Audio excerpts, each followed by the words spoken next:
আউযু বিল্লাহি মিনাশ শাইতানির রাজিম বিসমিল্লাহির রহমানির রহিম। আল্লাহ পাকের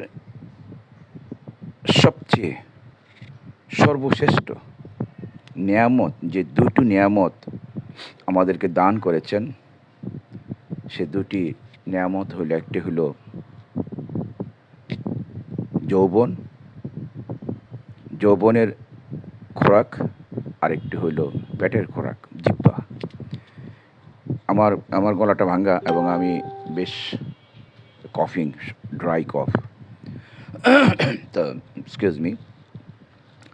এই দুটা নিয়ামত আল্লাহ পাক মানুষকে দান করছে। দুটা নিয়ামতের মাঝে যৌনর যে নিয়ামতরা, ম্যাটিং, সেটা কোনো সিজন লাগে না।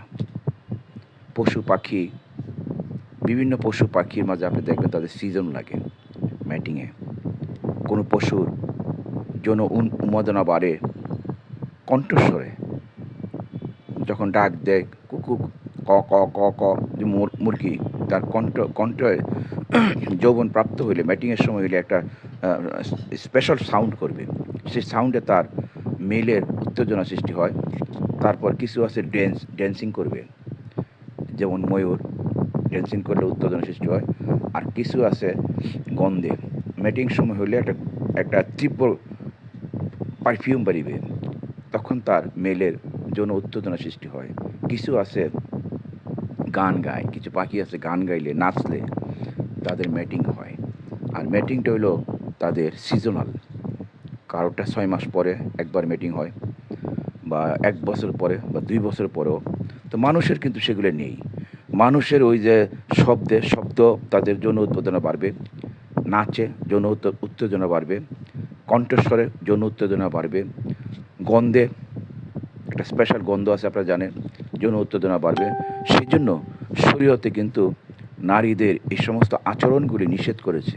নাচ, কণ্ঠ, গান ইত্যাদি, তাদের শরীরের ঘ্রাণ, তাদের কাপড়ের ঘ্রাণ, তীক্ষ্ণ দৃষ্টি দিয়ে আগেকার যে ফকির সকল ছিল তারা এগুলো নিষেধ করে গেছেন। এগুলো দেখানো যেগুলো হারাম, গুনাহের কাজ। কারণ একটা মানুষের যখন যৌন ক্ষুধা সৃষ্টি হয়, তখন যদি সে সেই যৌন ক্ষুধাটা নিবারণ না করতে পারে, তখন কিন্তু সে পাপের আশ্রয় গ্রহণ করে।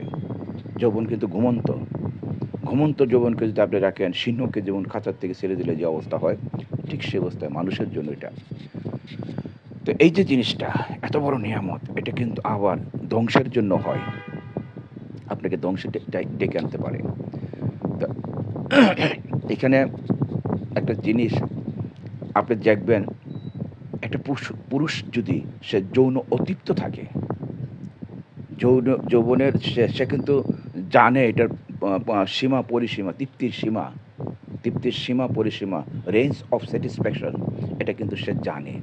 কারণ সে সেটা করে আসছে, ওয়াইফের সাথেই করে আসছে। আর যখন নাকি এই যৌনের তৃপ্তি না পায়, এই যৌবনের তৃপ্তি সে না পায় একটা পুরুষ, তখন তার সংসারের মধ্যে বিশৃঙ্খলা লাগে। বিশৃঙ্খলা মানে তার মেজাজটাকে চড়া, খামাখা হইচই করবে, মারামারি করবে, অপবাদ দিবে, এবং সে এই সংসার থেকে দূরে থাকবে মানে বন্ধুবান্ধব আড্ডা মারবে, ও আদারওয়াইজ চেষ্টা করবে এই যৌন খোরাকটা মেটানোর জন্য।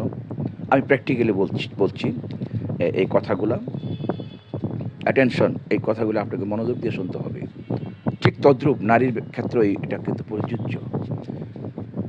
তো এই যে সংসারের মেন অশান্তির কারণই হলো এটা, যদিও এটা তকদিরে লেখা আছে, তো তারপরও আপনার তকদিরকে যদি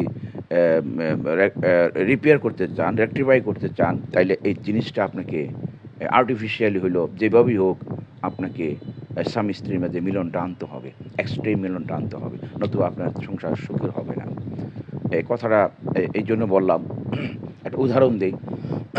আমাকে কিন্তু এখন কিন্তু আমার সমকক্ষ জাকের দুনিয়ার জমিনে খুব কমই আছে, হাতে গোনা 2-4টা, তাও তারা জুনিয়র আমার। আমি কখনো আমার সমবয়সী জাকেরদের সাথে আমি চলতাম না, আমি বয়স্ক জাকেরদের সাথে চলতাম।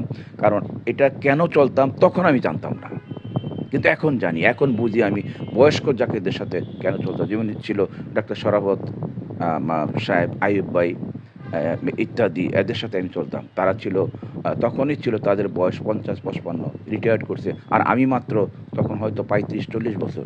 তাদের সাথে নামাজ পড়তাম, তাদের চুটিয়ে আড্ডা মারতাম। এর কারণটাই হলো বয়স্ক লোক তার বাস্তব অভিজ্ঞতার থেকে যে জ্ঞানটা জানে, এটা কিন্তু যুবক ছেলেদের কাছে নাই। বয়স্ক লোকের কাছে একটা হাকিকতে কোরআন আছে। Excuse me. হাকিকতে কোরআন মানে সে কান দিয়ে যা শুনলো, চোখ দিয়ে যা দেখলো, নাক দিয়ে যা ঘ্রাণ নিল, জিহ্বা দিয়ে যা স্বাদ নিল, ত্বকের সংস্পর্শে এসে যে জ্ঞানটা আহরণ করলো, এই পঞ্চ ইন্দ্রিয়ের যে জ্ঞানটা, এটি হাকিকতের কোরআন তার চোখের সম্মুখে জন্মের থেকে সে ৫০-৫৫ বছর আগে ঘটছে।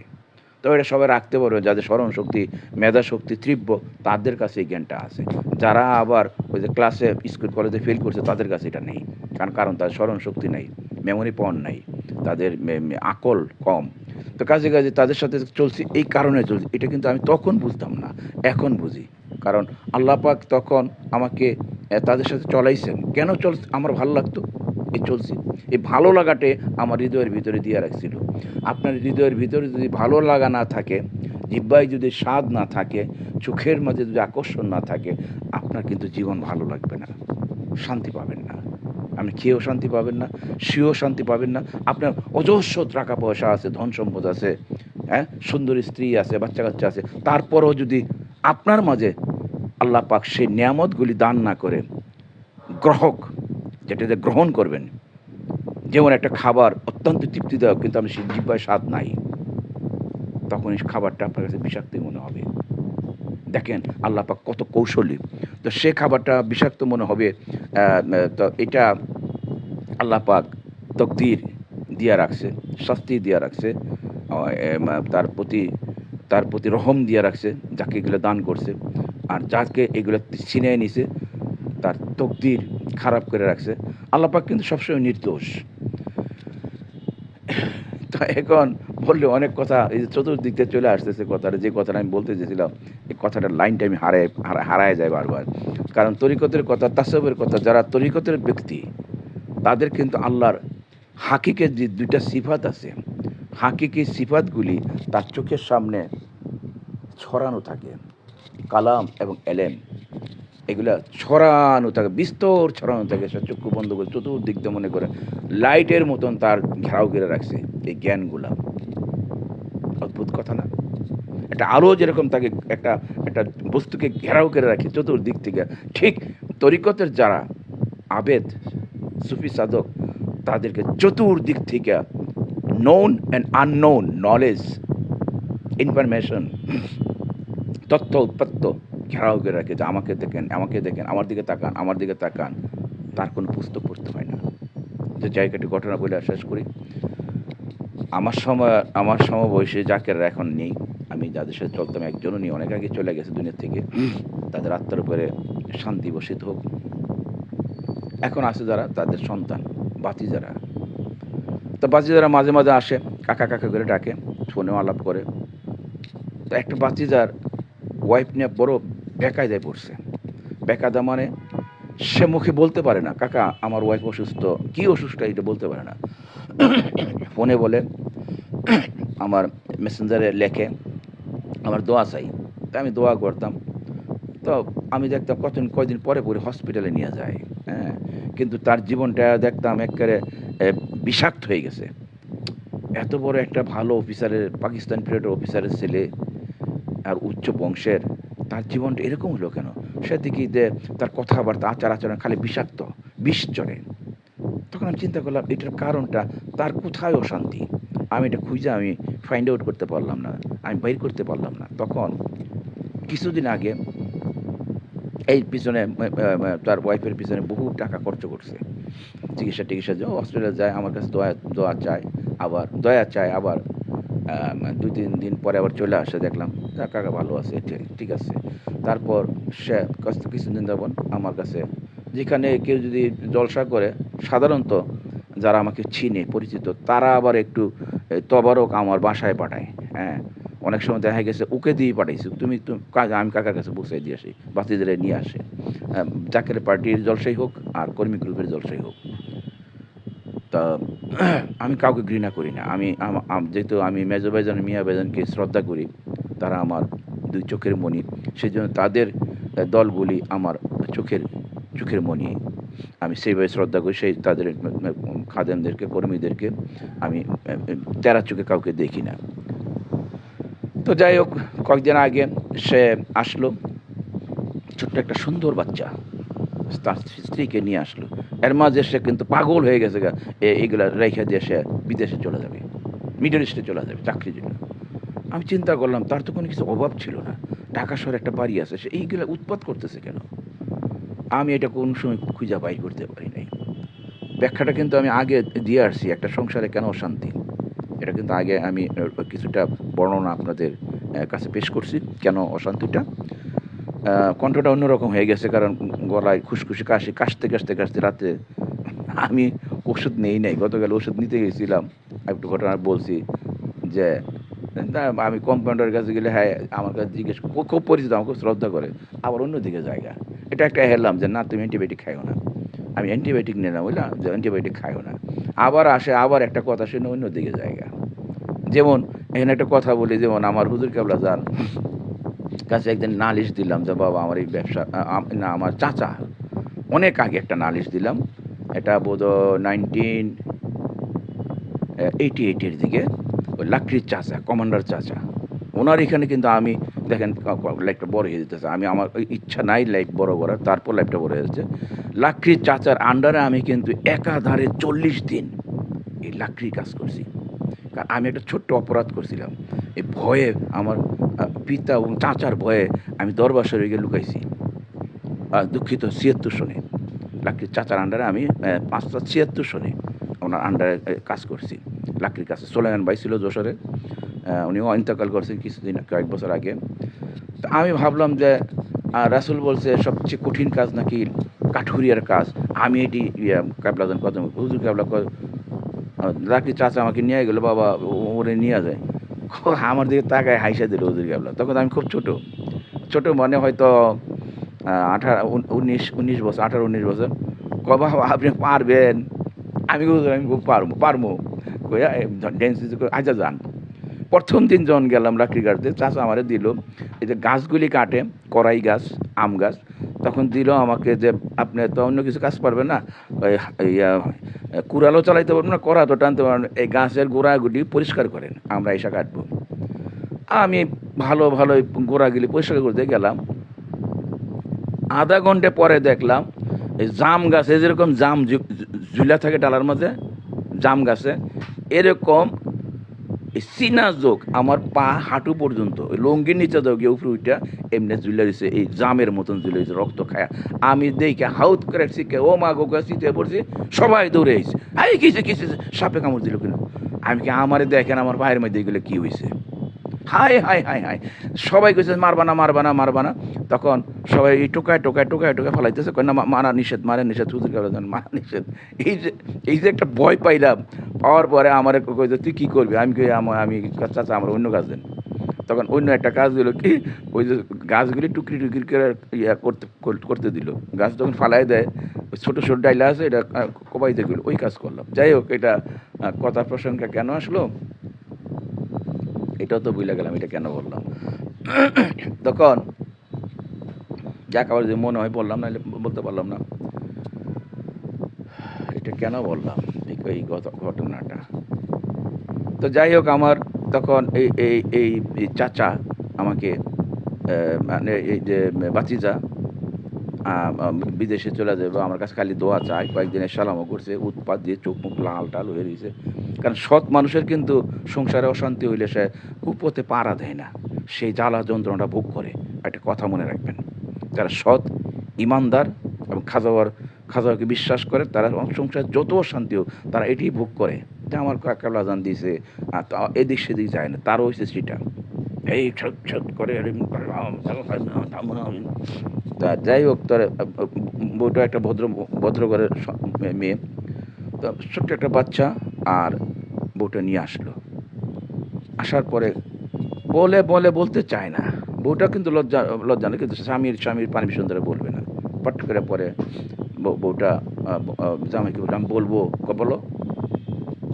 আমাকে বলল, কাকা আমার তো একটা অসুখ আছে, গোপন অসুখ, আমার আমার এই জন্য আমার খুব অশান্তি। চেহারা টেহারা একদম নষ্ট হয়ে গেছে গা। বউটা কত সুন্দর বউ ছিল, আরে বাপরে বাপ, আগুনের ফুকরিটার মতন ছিল। তখন বললাম যে, মাগো তোমার কী অসুখ, আমার কাছে বলো তো। আপনি আপনি দয়া করে, আমি কি দয়া তো করতেছি, অসুখটার নাম কও। তখন অসুখটার নাম কইল, অসুখটার নাম হলো লিকুরিয়া। ইংলিশে লিকুরিয়া বলে, বাংলায় বলে সাদা স্রাব। একটা মেয়ের যখন লিকুরিয়া হয়, তার কিন্তু সমস্ত ভাইটাল জিনিসগুলি পড়া যায়, ঝরা যায়, এবং তার চেহারা টেহারা বিশ্রী হয়ে যায়। 24 ঘন্টায় ঝরতে থাকে, কাপড় বদলাইতে হয় তাদের, কত সাদা স্রাব, পর্সাবের মতন, কিন্তু পর্সা একটু ভারী। তো এই লিকুরিয়া হওয়ার পরে আমি হাইসা দিলাম, আমি বললাম যে ভাই এটা কোনো চিন্তাই করেন, এটা একটা ভালো ওষুধ আমার কাছে আছে, একেবারে সেরা ওষুধ। আমার কাছে একটা রুগী আসছিল, আমি তখন বই পুস্তক পড়ে স্টাডি করে, যেহেতু আমার পিতা কিন্তু একজন নামকরা হোমিও ডাক্তার ছিলেন। ব্রিটিশ পিরিয়ডে কলকাতা মেডিকেল কলেজ থেকে তিনি গ্র্যাজুয়েশন নিয়েছেন এই হোমিওপ্যাথিকের উপরে। নামকরা ডাক্তার, ইন্ডিয়ার থেকে রুগী আসতো, ডক্টর হাফিজউদ্দিন খান। আর দেখেন আমি আপনার দেখাই যে আমার যে এই ওষুধের বাস্ক টাস্ক আছে, তো আমি হাইসা দিলাম, বাস্কটা আমি দেখাই আপনাকে। হ্যাঁ, বাস্কটা আমি দেখাই, এই যে দেখেন, ওই যে মশার র্যাকের সাথে ওই যে ওই কোনার মাঝে এই যে ওষুধের ইয়াটা, উপরে সাদা সাদা, আর নিচে একটা বক্স, এটার ভিতরে ওষুধগুলি। আমি আমি হাইসা দিলাম, হাইসা দিয়া পরে বললাম যে তুমি একটা ওষুধের নাম লেখো। ছেলেটাকে বললাম, ওষুধের নামটা দিলাম, দেওয়ার পরে বললাম এমুক দোকানে যাবা, সব দোকান তো ওষুধ কিনবা না, এমুক ফার্মেসিতে যাবো ওষুধের, তারা হোলসেলে বিক্রি করে, হাফ ড্রাম, অর্ধেক লিকুইড বিটি, বোরিক অ্যান্ড ট্রাফিক, জার্মানি ওষুধটা আনবা, সকালে 1 ফোঁটা খাবা, আর পরের দিন 1 ফোঁটা খাবা, পরের দিন 1 ফোঁটা খাবা, 3 দিন পরে আমারে জানাইবা।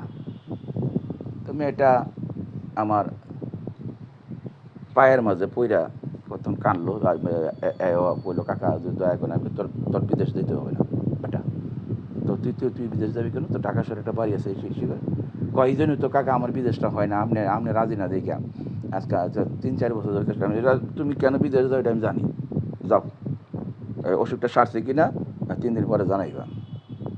3-4 দিন পরে যায়, 15 দিন যায়, 20 দিন যায়, আমার জানায় না, খিরে ওষুধটা সারছে কিনা জান না, কিন্তু আর দেখলাম একটা পোস্টের মধ্যে সে একটা কমেন্ট লিখছে আমার, নিচে বললাম যে বাবা তোমার যে স্ত্রী অসুখটা, এটা তো নন কিউরেবল ডিজিজ, সাধারণত সারে না, এই অসুখটা যে আমার কাছে তো ওষুধ নিলা, অসুখটা সারলো হট করে, মানে কি কাকা সারছে, আমি গতবার সারছে 100% সারছে, তা আমার জানালে না কেন, ওই যে পোলাপন লজ্জা পায়, কথা বুঝছেন। আসলে যাক, আল্লাহর কাছে লাখ শুক্রিয়া, ছেলেটা এখন ভালো আছে, মেয়ে মাটা আছে, মামনিও ভালো আছে। তো এটাই ছিল আমার আজকের কথা। আমি লিখতে গিয়ে এখন আমার হাত আর মন চায় না। আসলে আপনি দেখবেন ফেসবুকে অনেক লিখছি আমি, ভালো কথা, অসার কথা, কিছু মূল্যবান কথা, কিছু মূল্যহীন কথা, অনেক অনেক লিখছি। তাই ভাবলাম যে কথাটা আমি একটু শেয়ার করি আমার জাকের ভাই বোনদের কাছে, কারণ যারা আধ্যাত্মিক বিশ্বাস করে না, আমি তাদেরকে ওষুধ দিই, হোমিও ওষুধ দিই। আমি ওষুধ অনেকগুলি জানি, যেমন ডেঙ্গু যেটা অভ্যর্থ ওষুধ আছে, আমার যতগুলি রুগী আমার কাছ থেকে ওষুধ নিছে, আমি অনেকে যারা বিদেশে আছে তাদের নামটা লিখে দিই, কিন্তু তারা শয়তানি করে, আবার তারা ওষুধ দেয় বিভিন্ন মানুষের ডেঙ্গু হইলে, ওইটা সারে ওইটা সারে না। ডেঙ্গু রোগের এমন ওষুধ আছে হোমিওপ্যাথিক, যেটা নিয়ে 100% রোগ ভালো হবে ইনশাল্লাহ। তারপর ম্যালেরিয়া, চিকনগুনিয়া, কলেরার রোগী আমি 10 মিনিট সময় দেবো, 10 মিনিটের মধ্যে ভালো হতে হবে, এমন ওষুধ জানি আমি আমার পিতার কাছ থেকে। তারপর ফোড়া টোরা ইত্যাদি ওষুধ আমার জানা আছে, তাদেরকে আমি ওষুধ দিই। তারপরে ভালো থাকেন, সুস্থ থাকেন। আসসালামু আলাইকুম রহমতুল্লাহ।